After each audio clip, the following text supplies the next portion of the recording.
Hello everyone, and welcome back to our channel where we bring classic stories to life. Today we have a timeless fable for you, a tale of cunning, greed, and the consequences of not listening to good advice. It's the story of the wolf and the fox. Let's dive in. Once upon a time, deep in a sprawling ancient forest, there lived two very different neighbors, a wolf and a fox. Now, the wolf was known throughout the forest for his impressive strength. He was big, powerful, and could run faster than almost any other creature. But for all his physical might, the wolf was, let's just say, not the sharpest tooth in the jaw. He was rather foolish and often let his stomach do the thinking for him.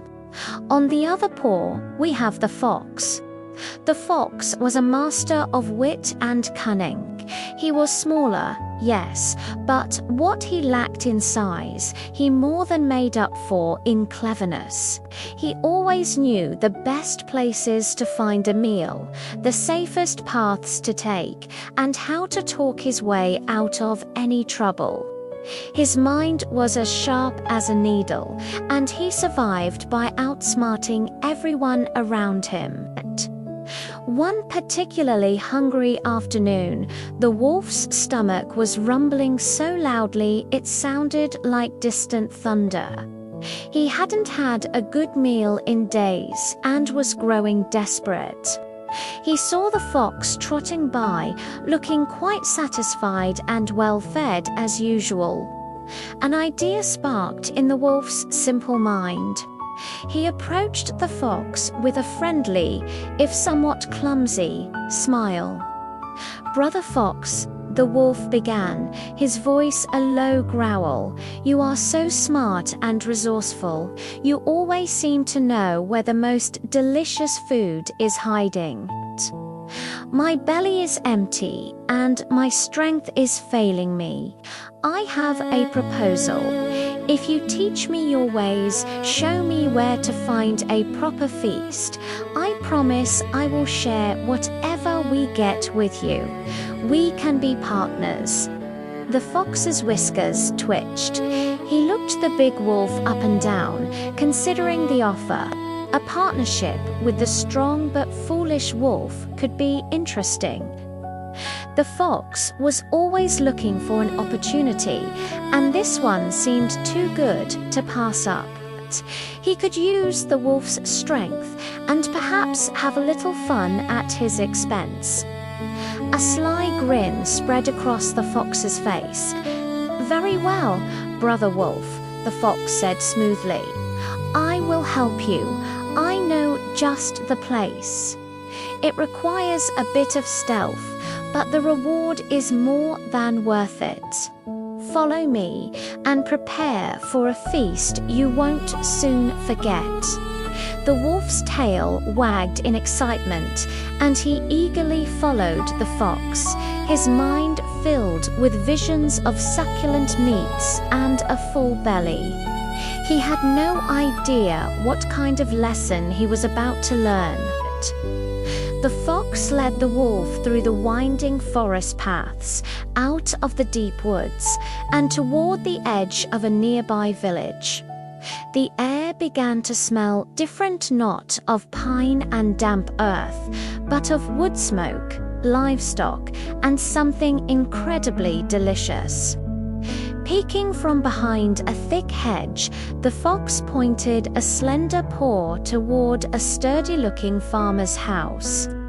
"There," the fox whispered, his eyes gleaming, "that farmer has a cellar, and I happen to know it's filled to the brim with cured hams, sausages, and all sorts of wonderful meats.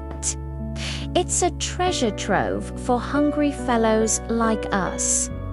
The wolf's eyes widened, and he started drooling. He could almost taste the feast already. "But how do we get in?" the wolf asked, his voice a low, impatient rumble. The door is surely locked." The fox chuckled softly. "We don't need the door." He crept along the side of the house, the wolf following close behind.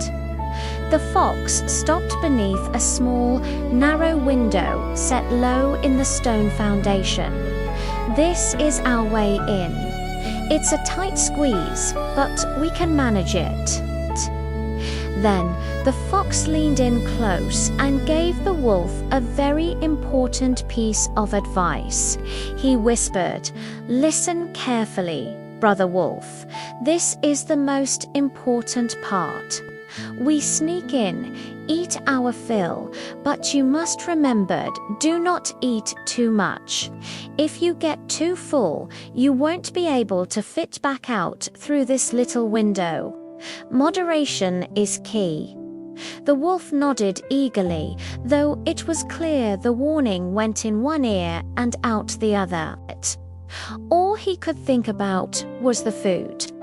The fox, nimble and sleek, wriggled through the window with ease and dropped silently onto the cool stone floor of the cellar. A moment later, the wolf, with a bit of huffing and puffing, managed to squeeze his large frame through the opening and landed with a heavy thud beside the fox. The sight before them made the wolf's heart pound. It was even better than the fox had described. Hams hung from the rafters, strings of sausages dangled like delicious decorations, and barrels of salted meats lined the walls. The aroma was intoxicating. The fox, true to his word, moved gracefully to a small ham and began to nibble delicately.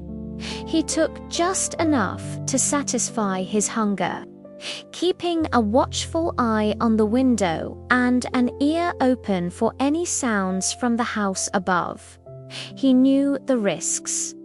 The wolf, however, had no such restraint. He let out a joyful yelp and threw himself at the nearest side of bacon, tearing off huge chunks and swallowing them whole. He moved from the bacon to the sausages, gobbling them down by the dozen. He didn't just eat, he devoured it. The fox's warning about not eating too much was completely forgotten, lost in a frenzy of pure gluttony. His belly, once empty, began to swell and stretch, growing rounder and tighter with every bite. Suddenly, a floorboard creaked upstairs. Footsteps. The fox's ears perked up instantly. "Quickly, brother wolf. Someone's coming," he hissed. Without a second thought, the fox, still slim and spry, leaped toward the window, slipped through the opening as easily as he'd come in, and landed safely outside. He darted behind a bush to watch what would happen next. The wolf, hearing the warning and the approaching footsteps, finally snapped out of his eating frenzy. Panic seized him. He scrambled toward the window, trying to follow the fox. He pushed his head and shoulders through the opening, but then he was stuck. His belly, now enormous and round like a barrel, was jammed tight against the window frame. He couldn't move forward, and he couldn't pull himself back in. He pushed and shoved, grunting and groaning, but it was no use. He was hopelessly wedged. The footsteps grew louder, and the cellar door swung open with a loud creak. Light flooded the dark room, and standing there was the farmer, a very large and very angry man, holding a thick wooden stick. The farmer's eyes widened when he saw the back half of a wolf sticking out of his cellar window. Realizing what had happened, his face turned red with rage. "So, you're the thief who's been stealing my meat," he roared. The trapped wolf howled in terror, but there was nowhere to go. The farmer wasted no time. He raised his stick and began to beat the wolf's exposed backside with all his might. The wolf yelped and cried out in pain with every blow, wriggling helplessly, but his greed had trapped him completely. Outside, hidden safely in the bushes, the fox watched the whole scene unfold. He couldn't help but let out a little laugh. It was a harsh lesson, but a deserved one. That's what you get for being greedy and foolish. The fox called out softly, though the howling wolf couldn't hear him. "I warned you, but you wouldn't listen." Eventually, after what felt like an eternity of being beaten, the wolf, through a final, desperate surge of adrenaline and pain, managed to squirm and wriggle himself free, bruised, battered, and utterly humiliated. He tumbled out of the window and scrambled away into the forest as fast as his sore legs could carry him. He didn't stop running until the farmer's house was far, far behind him. From that day forward, the wolf learned a painful lesson about greed. He never trusted the clever fox again, viewing him not as a partner but as a trickster who had led him into a painful trap. And the fox, he continued to live by his wits, using his clever mind to navigate the dangers of the world, always ready to outsmart anyone foolish enough to let their greed get the better of them. And so, the story of the wolf and the fox reminds us that it is wise to listen to good advice, and that unchecked greed can often lead to our own downfall. Sometimes, the greatest trap is the one we set for ourselves. Thank you so much for joining us for this story. If you enjoyed it, please hit that like button. And don't forget to subscribe to our channel for more fables and tales from around the world. Let us know in the comments what you thought of the wolf's lesson. We'll see you in the next video.